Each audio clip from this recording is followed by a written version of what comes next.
Yeah. So some of the terminologies which are used in the cache overview, that the lower levels in the hierarchy are closer to the CPU, that is registers, then L1 cache, L2 cache, L3 cache, right? So L1 is closer to the right side the CPU, right inside the CPU, and L2 are usually surrounded the CPU, and L3 is outside the CPU, that is located outside the CPU, as we have seen in the Skylake dual core CPU architecture. So at each level, a block is the minimum amount of data, as we just looked into the program locality, the block of memory. So in that case, we identified that if the data is not there inside the cache, then it is fetching from the main memory when there is a presence of cache memory in between the CPU and the main memory. So then some of the terminologies which are used is in the main memory, it is called the blocks of the memory. So how many blocks will be there in the main memory? That depends upon the block size. For example, the size of the memory is 1 MB, and based on the cache design, if the cache size is, means each block size in the cache memory is suppose 64 bytes, then how, based on that, how many the blocks will be divided into the main memory, that will be computed as 1 MB, the total size of the memory, over 64 bytes, the number of blocks, that is the size, 64 bytes, that gives the total number of blocks. So that is 16384. So this we called 16,384 blocks are there in the main memory.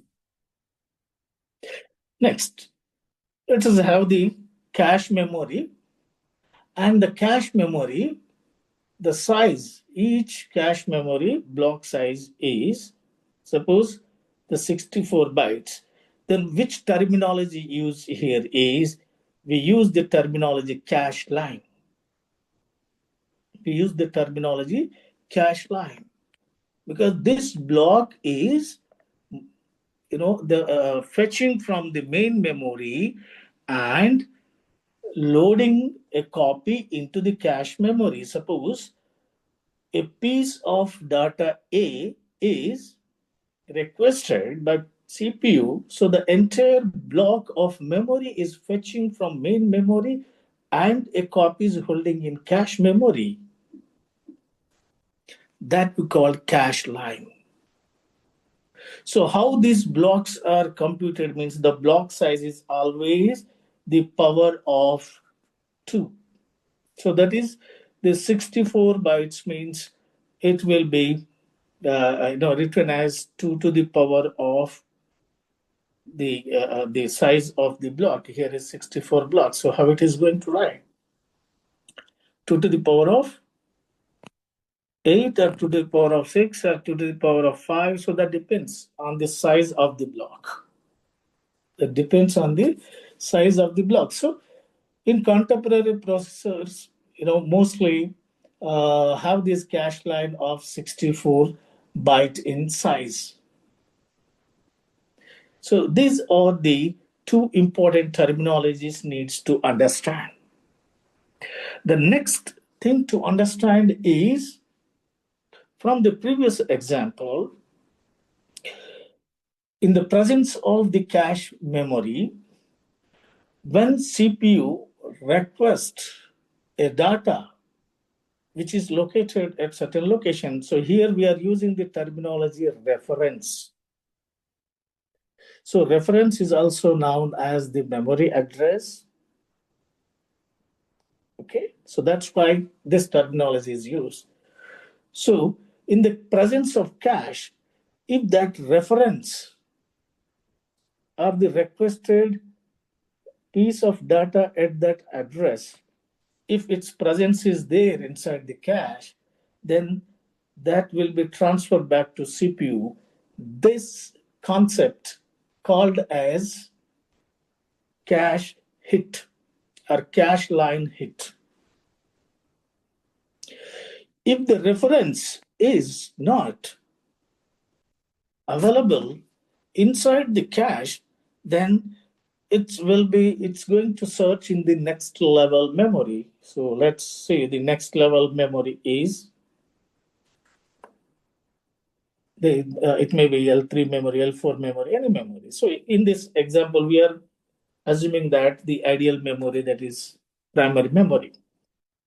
So when there is a miss, it's going to search in this memory and locate the block of memory and send the piece of entire block that will be transferred to CPU. So one copy holds in cache memory and another copy, so the piece of data transferred to the CPU. So this we call cache memory.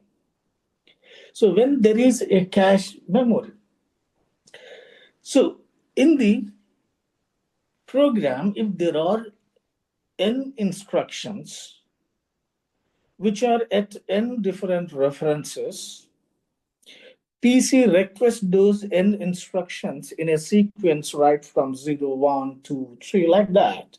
So out of n references, if few references are having hit, cache hit, and for few references, if not having cache hit, then there is a cache miss that will be available in main memory. So then what is the hit rate and what is the miss rate? So hit rate is total number of hits over the total number of references. And when there is a miss in the cache, that we call miss rate, that is total number of misses over the references. So the access time of a hit is the hit time, or we call the less latency time. And the access time when there is a miss, it is called as miss penalty, because it requires additional time to go to travel to memory unit and searching that block and then transferring it back. So in this example, if there is a cache miss, so then data has to be fetched from the higher level of caches or memory. So if the cache miss happens at level, suppose X, then data will be fetched from caches with level larger than X or from memory. So the data will be stored in the level minus X cache after fetching. That is the smaller level caches. So since a cache miss can take a long time, pipeline may be stalled during the cache miss. So then there is a miss penalty. So how this miss penalty is computed then? So let us see this miss penalty. How it will be computed then? So miss penalty is computed as the access time. That means sending a request from CPU to the memory unit plus transferring the data from memory unit to the CPU. So that is access time plus transfer time. So access time is a function of latency here. The time for a memory to get requested and process it. Then transfer time is a function of bandwidth. So function of bandwidth means the time for all of a block to get back. That is, even the data to be accessed is only 1 byte, like we have seen in the example in the previous slide. The entire block is fetching and loading into the memory. So that means this the access time is typically constant, while the transfer time that depends on the size of a cache line. If the cache line size is increased, so if the bandwidth is less, then that entire cache line divide into pieces, and pieces of cache lines are transfer, or pieces of blocks transfer from memory to the cache memory.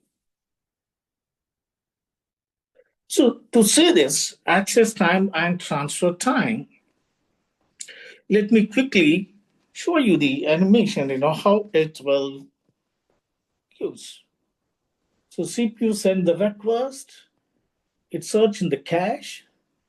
If it is available, it will send a transfer back to CPU, that is as a response. So that is cache hit. So this the access time for a hit, that is the latency.